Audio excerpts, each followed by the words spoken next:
Olá, mundo!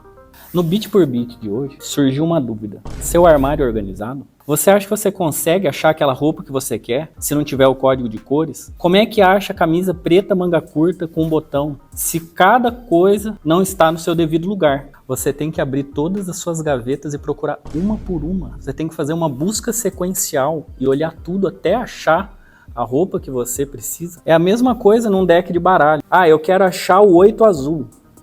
Poxa, achei o 8 verde, não serve, não era o que eu estava procurando. Achei o 8 azul, mas ele podia estar em último. Isso custa bastante. Um dos grandes problemas da computação é fazer justamente busca de dados. Imagine que a sua roupa é um dado.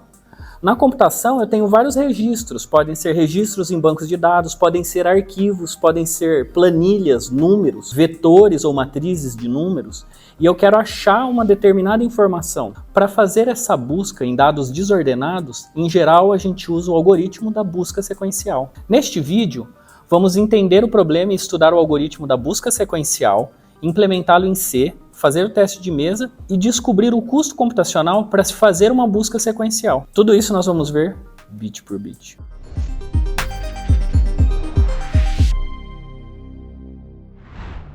Suponha que temos várias cartas dispostas em uma mesa de maneira aleatória e cada uma delas possui um determinado valor. O nosso objetivo é encontrar uma carta com um número específico dentre todas as outras. Por exemplo, podemos querer encontrar o valor 2. Posso garantir que em poucos segundos você encontrou rapidamente a carta. Só olhando dá para encontrar. Mas e como que isso aconteceu? Talvez você não tenha percebido, mas provavelmente o que o seu cérebro fez foi observar cada uma das cartas e analisar se elas eram ou não o número 2. E caso fosse, aquela era a carta que procuramos. Neste exemplo foi fácil encontrar, porque não eram muitas cartas.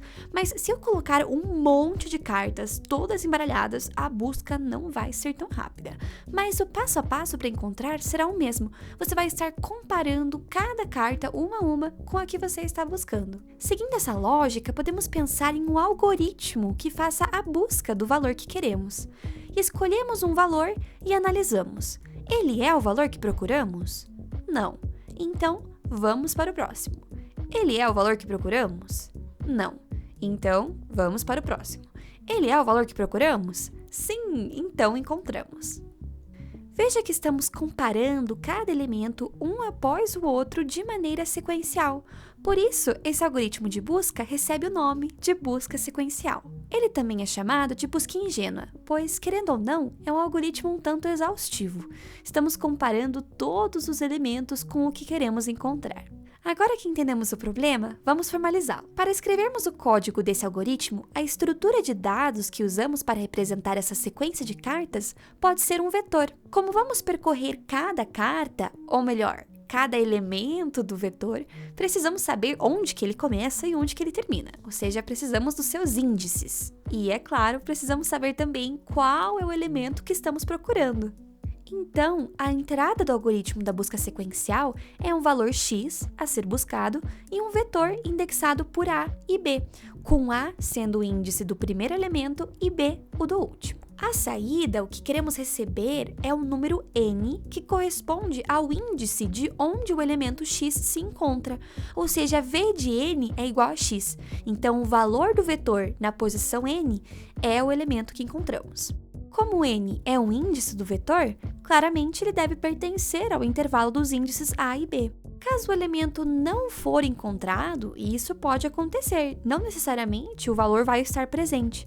A saída vai ser uma mensagem não, ou então algum número que indique que o elemento não foi encontrado.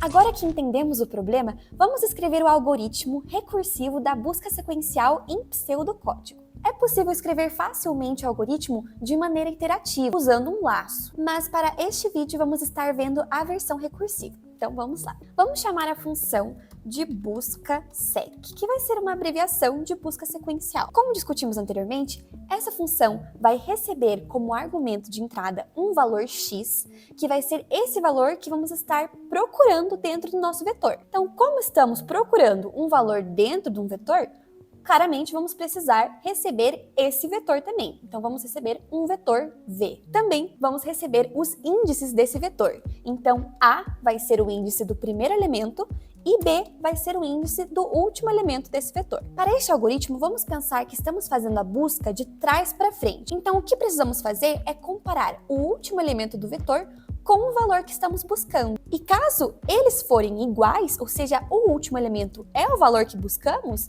então achamos o valor que procurávamos. Então vamos escrever. Se V de B, se o elemento na posição B do vetor for igual a x, ou seja, o valor que estamos procurando, então achamos esse elemento e vamos retornar o índice de onde ele se encontra. Logo, vamos retorne B, que é o índice de onde esse elemento estava. Beleza, isso é se achamos o valor. Caso contrário, se o último elemento do vetor não for igual ao valor que estamos buscando, precisamos fazer novamente a busca, só que com o penúltimo elemento. Então, com uma instância menor do problema, que é uma propriedade da recursão. Então, vamos lá fazer a chamada recursiva. Caso contrário, se V de B for diferente de x, então vamos retorne busca sequencial, busca sec.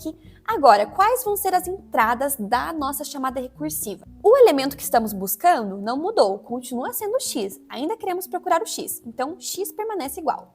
O vetor continua sendo o mesmo, estamos procurando o mesmo vetor. O vetor não mudou. O que vai mudar vão ser os índices. Como estamos indo de trás para frente, o índice A vai permanecer igual, que é o primeiro índice do vetor. Mas agora, como já analisamos o valor na última posição, que era o V de B, queremos comparar agora ele com o penúltimo elemento do vetor. Então, o nosso índice da chamada recursiva vai ter que ser B menos 1. O vetor permanece o mesmo, mas as chamadas estão acontecendo com índices menores. Porém, precisamos parar em algum momento. Quando que precisamos parar? Ora, como estamos tratando com um vetor e A e B são seus índices, sendo que A é o índice do primeiro elemento e B é o índice do último elemento, seria um absurdo se o índice B fosse menor do que o A, porque isso quer dizer que o último elemento está antes do primeiro, que é uma contradição. Então, esse seria o nosso critério de parada. Como a cada chamada recursiva que estamos fazendo, o B vai diminuindo, em algum momento ele vai acabar se tornando menor do que o A, só que não podemos permitir isso. Por isso, esse vai ser o nosso caso base. E vamos colocar ele no início, porque a primeira coisa que devemos verificar é se os valores são válidos. Porque se o B acabar sendo menor do que o A, vamos estar acessando uma posição do vetor que pode nem existir. Então, precisamos verificar isso antes. O caso base aqui vem primeiro. Então, se o A for maior do que B, veja que também podemos escrever como B sendo menor do que A. Tanto faz. A maior que B, B menor que A é a mesma coisa. Mas se A for maior que B, isso quer dizer que percorremos todo o vetor de trás para frente e não achamos o elemento. Porque a chamada só é feita quando o valor é diferente do que buscamos. Então, se chegamos no nosso caso base, quando o nosso primeiro índice é maior do que o nosso último índice, isso quer dizer que todo o nosso vetor foi percorrido e foi analisado. Logo, se isso aconteceu, quer dizer que não achamos o elemento. Então, o caso base é esse. Quando o índice A é maior do que o B, não achamos o elemento. Então, vamos retorne não, ou seja, não achou. Se isso fosse um código de verdade implementado numa linguagem, esse valor não poderia ser, por exemplo, -1, porque um índice geralmente não é negativo. Então, seria um valor que indicaria um erro, ou seja, que não achamos. Então, este aqui é o pseudocódigo da nossa busca sequencial. Vamos agora ver um teste de mesa com esse pseudocódigo para entender melhor como que o algoritmo funciona, o passo a passo dele. Aqui temos o pseudocódigo que vimos e um vetor V de exemplo que vamos usar como entrada. Primeiramente, vamos estar buscando o valor 3. Então, a primeira chamada de função vai ser a busca do 3 no vetor V indexado do 0 até o 4. Iniciamos comparando os índices, então 0 não é maior que 4, portanto podemos comparar o valor no vetor. O valor na posição 4 do vetor, então 7, é igual a 3? Não, então vamos fazer a chamada recursiva. Ainda estamos buscando o valor 3 no vetor V, A continua sendo 0, mas agora o último índice é B menos 1, então 3. Comparamos os índices, 0 é maior que 3? Não, então podemos comparar os elementos no vetor. O valor na posição 3, então 1, é igual a 3? Não. Então, vamos fazer a chamada recursiva. Continuamos buscando o valor 3 no vetor V, com A ainda sendo 0 e B sendo B menos 1, então 2. Entramos na chamada recursiva, então vamos comparar os índices. 0 não é maior que 2, então vamos analisar o elemento na posição 2, ou seja, 3, é igual a 3? Sim! Então achamos o valor que procurávamos, vamos retornar B, que é 2, então todas as chamadas vão ir retornando até chegar a que chamou no início. Vamos agora fazer um teste buscando um valor que não está presente no vetor, então, por exemplo, 6. Iniciamos a primeira chamada recursiva buscando o valor 6 no vetor V indexado do 0 até o 4 e aqui o processo é o mesmo. Como o último valor não é igual a 6, vamos fazer a chamada recursiva agora com o vetor indexado do 0 até o 3. Comparamos os índices, 1 não é igual a 6, portanto, novamente fazemos a chamada recursiva. O subvetor que vamos estar analisando vai do 0 até o 2. Comparamos os índices, analisamos 3 não é igual a 6, portanto fazemos novamente a chamada recursiva, agora com o subvetor indo de 0 até 1. 0 não é maior que 1, logo podemos comparar. 2 não é igual a 6, então fazemos a chamada recursiva, agora com o subvetor indo de 0 até 0, então um único elemento. 0 não é maior que 0, portanto podemos fazer a comparação. 5 não é igual a 6, então fazemos a chamada recursiva. Veja que agora nosso subvetor está indo do 0 até o menos 1, então olha só, 0 é maior que menos 1, portanto vamos retornar não, então não achamos o elemento no vetor. Percorremos todo o vetor e não encontramos o valor 6. Agora, vamos ver como ficaria o algoritmo de busca sequencial implementado na linguagem C. Aqui temos um programa em C que usa a busca sequencial para encontrar um determinado valor em um vetor. Este nosso programa tem 3 funções. Ele tem a função main, que é a função principal. Ele tem a função da busca sequencial e também tem uma função auxiliar que eu criei para imprimir o vetor na tela. Vamos analisar a função de busca sequencial. Ela é basicamente a mesma coisa que fizemos no pseudocódigo. Int busca sec. A função busca sequencial vai estar retornando um inteiro. Esse inteiro que ela retorna é o índice de onde esse valor foi encontrado no vetor. E caso esse valor não for encontrado, ele vai retornar menos 1, que também é um inteiro. A função recebe como argumento de entrada um inteiro x, que vai ser o valor que estamos procurando, vai receber um vetor v de inteiros e os 2 índices inteiros a e b, para representar o primeiro índice do vetor e o último índice do vetor. Aqui é a mesma coisa do pseudocódigo. Se o índice A for maior do que o B, quer dizer que percorremos todo o vetor e não achamos o elemento. Então vamos retornar menos 1, ou seja, não achou o elemento. E quando ele retorna, ele sai da função. Ele não executa as próximas linhas de código. Se V de B, então o elemento na posição B do vetor for igual a x, então igual, ele está comparando se é igual a x. Se for igual, ele achou, então ele retorna B, que é o índice da posição desse elemento. Caso contrário, se V de B não for igual a x,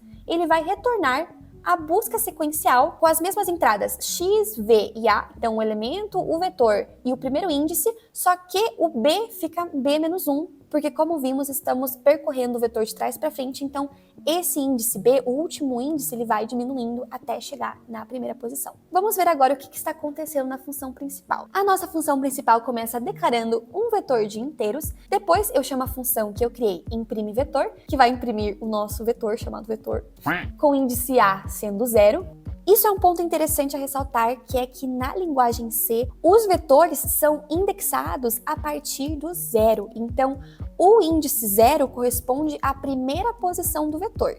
Então, o vetor que eu declarei tem 11 elementos. Então, ele vai do índice 0 até o 10. O último índice acaba sendo o tamanho dele menos 1. Por causa disso, porque o primeiro índice dele é o 0 e não é o 1. Então, o primeiro índice dele é o 0 e o último índice dele é o 10. Depois, criamos uma variável chamada valor, que é um inteiro, que vai ser o valor que queremos buscar. Então, temos a função que vai imprimir na tela, digite o valor que deseja buscar. Logo, lemos o valor que vai ser digitado, então scanf vai ler esse valor. Depois, criamos uma variável que vai ser chamada pós-busca, que vai ser o índice, que vai ser a posição do elemento que estamos buscando no vetor. Então, pós-busca vai receber o retorno da função busca sequencial. Então, ela vai receber esse índice que estamos retornando na busca, o índice de onde se encontra o elemento que estamos buscando. E os parâmetros que estamos passando para essa função vai ser o valor que queremos buscar, o vetor e os índices 0 e o 10, os índices desse vetor que declaramos antes. E aqui analisamos se achou o elemento ou não achou.